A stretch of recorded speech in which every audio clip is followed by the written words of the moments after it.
Hey everybody, this video has been inspired by a question in chat asking about at what point drafting becomes important. And they said, is it 3K, is it 4K, is it 5K, is there a specific MMR?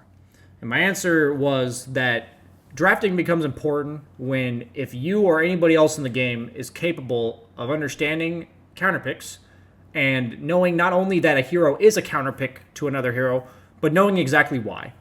So in this case, I'm going to show you two separate games that talk about exactly having the right idea of a counterpick and showing one game where it's played properly and then another game where it isn't and it just doesn't fucking matter. Banana slam jam.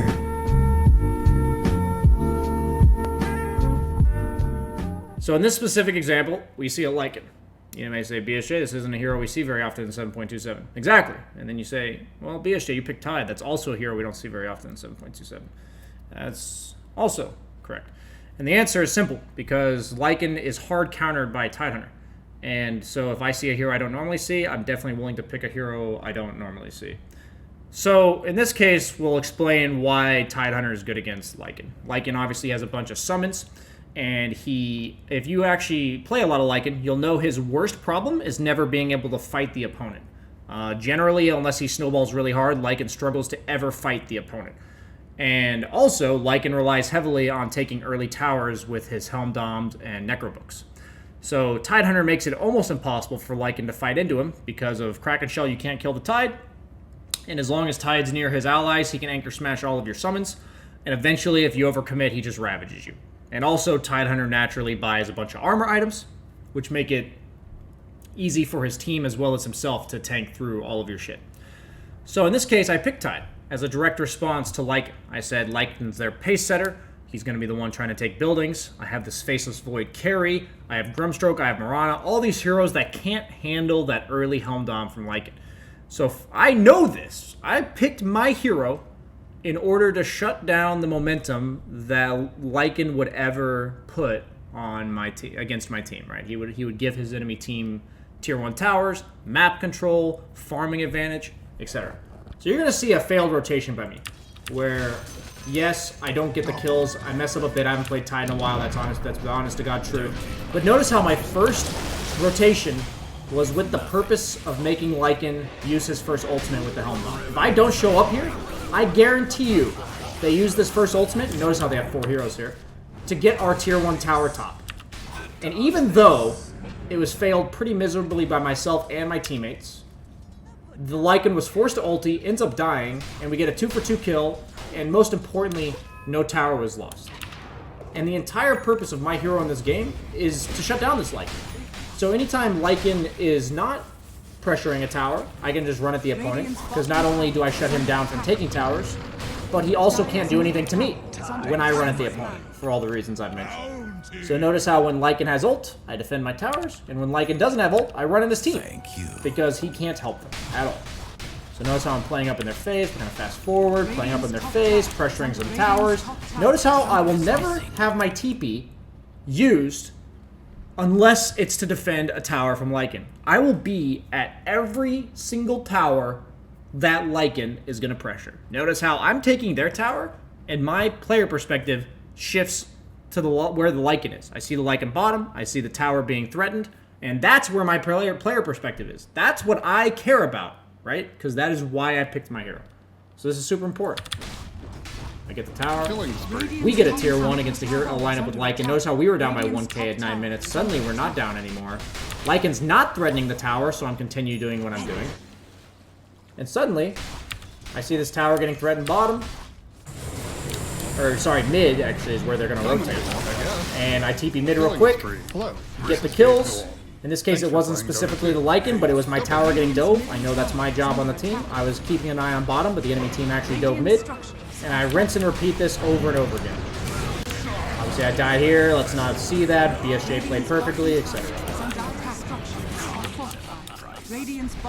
So my team does manage to defend the tower without me, which is nice. But notice how I'm going to go right back to what I was doing. Lycan ult was forced again. Notice how the fight was taken on their side of the map, so we didn't lose the tower. We're just going to keep fast forwarding, and you just need to see my overall playstyle, right? And the net effect of my playstyle is that we've taken 3 towers, and they've taken 0.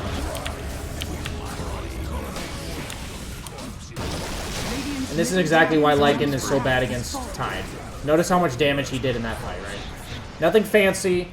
I didn't even look very good. If you're like a 2K player, you're probably looking at this and saying, man, BSJ's like, his ravages are just so fucking useless. Like, his impact is garbage. And it's like, in my moves on the map, we've gone from down 1K to up 3K in 6 minutes. We have 3 tier 1s, they have no tier 1s, and I'm #1 net worth. And that is all because of virtue of right rotations. Shutting down their pressure and applying pressure on heroes that don't want to be pressured. That's what happened in this game. And this is when counter picks start to matter. This Lycan has done absolutely nothing in this game because of the way I've played and the way I've pressured their team, and this PA has less farm for it. Yeah, the PA is going to have decent farm. Yeah, the game's not like completely over or whatever. But notice how, with the right rotations, suddenly the map's open wide open for us. And the goal of these early tier 1 towers is that we have more farm on the map, or like more space on the map to farm than they do. So I'm going to show you a stark contrast to this exact game. So, a similar example, but something that you probably only worry about at the highest level, because we don't ever see Chin, pretty much, otherwise. But Chin's very similar to Lycan, right? Chin is very similar to Lycan. Chin has a bunch of summons super early in the game, and even though he's a support, he's going to threaten enemy tier 1s super early in the game. And in this case, we have a very similar hero, similar to Tide, in that he's very good against summons. He has AoE clear, and pretty much no hero with summons will ever kill him in the first, 20 minutes of the game or whatever. So, ding ding ding, hero is that, BSJ? What hero is that? Tell me more. It's Timbersaw. So they picked first round Chin, and this guy picked Timbersaw. Let's keep in mind this guy is rank 350, so, pretty decent rank. Not great, but, he's at least 7.5K or whatever. And people ask, why, BSJ, are these players ranked 350? And you may say, BSJ, your mechanics look like dog shit. Why are you ranked 50 and this guy's ranked 350? Well, I'm going to show you. So I picked Mars first round. That's whatever. It happens. But this guy picks Timber, and I think to myself, oh, nice. We have a hero that shuts down the Chin's early pushes. And if you ask me, who else is going to do it? We have a Night Stalker, no wave clear. Mars has really no way to deal with summons, like Spear and God's Rebuke just aren't enough. And Naga, super early in the game, is not going to do it. And Silencer's a 5 position. So, lo and behold, we only have one hero on the entire team who's going to deal with these Chen pushes. So let's fast forward to the 5-minute mark, usually when the pushes start to happen, right? Because that's when the catapults spawn.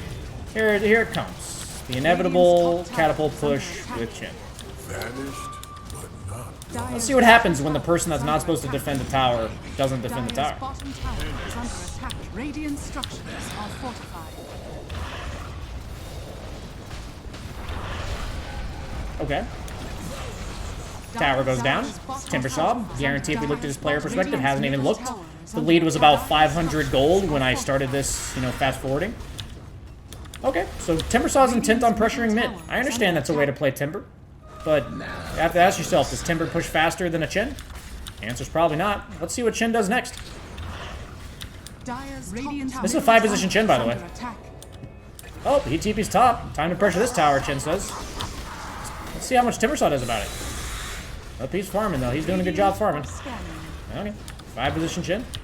Here goes. Oh, is this tower going to die to 5 position Chen? Timbersaw, you going to help us out, buddy?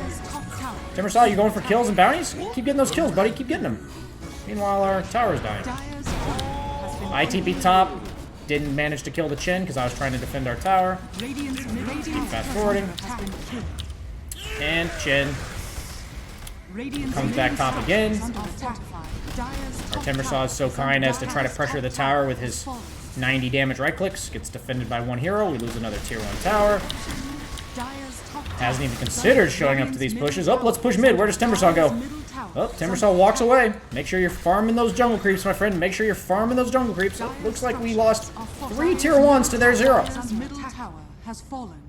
And you guys are just going to take my word for it that Timbersaw could have defended every single one of those towers. And if you look at this game, compared to the other one, about the same time frame.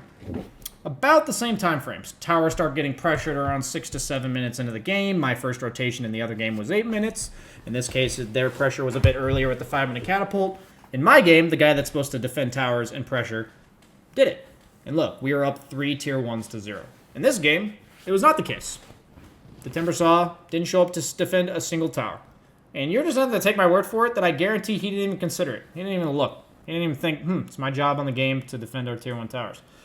And the thing you learn about drafting from this video is that every hero in the game, especially these early push heroes, they represent a game plan. They have a way they want to play the game. They're going to look to take these early objectives. Certain heroes are going to look to farm a certain part of the map, whatever. And there's heroes in the game that innately are good at doing whatever it is it takes to stop them from doing that. Like, some heroes are good at invading the triangle. Some heroes are good at defending their own towers. Some heroes, whatever.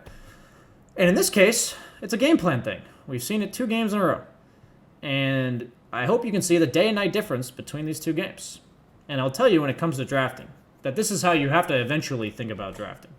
If you can understand the importance of tower pressure, the importance of lane pushing, the importance of, overall map control, these are general concepts that'll teach you how to think better about Dota, how to think better about heroes, how to think better about counter-picking. Because Dota's not just black and white. On paper, Timbersaw doesn't have any abilities that are super good against Chin. But if Timbersaw plants himself in front of towers, Chen will never take a single tower. It's like if Tidehunter plants himself in front of Lycan, Lycan will never take a tower. And that's really important. These are heroes that counter each other. And you have to counter the hero based on their game plan more so than just, I have a BKB ability like Lifestealer, and I'm against a hero like Void who has a BKB piercing stun. Dota's not always that simple. But at the end of the day, if you understand what's important in a game of Dota, you can understand what's very important in terms of drafting. So I hope you guys learned a lot here. If you liked this video, please like, comment, subscribe to the YouTube channel, all that shenanigans, because at the end of the day, YouTube does care about that. You may not care about it, I may not care about it, but the YouTube algorithm does. So please do.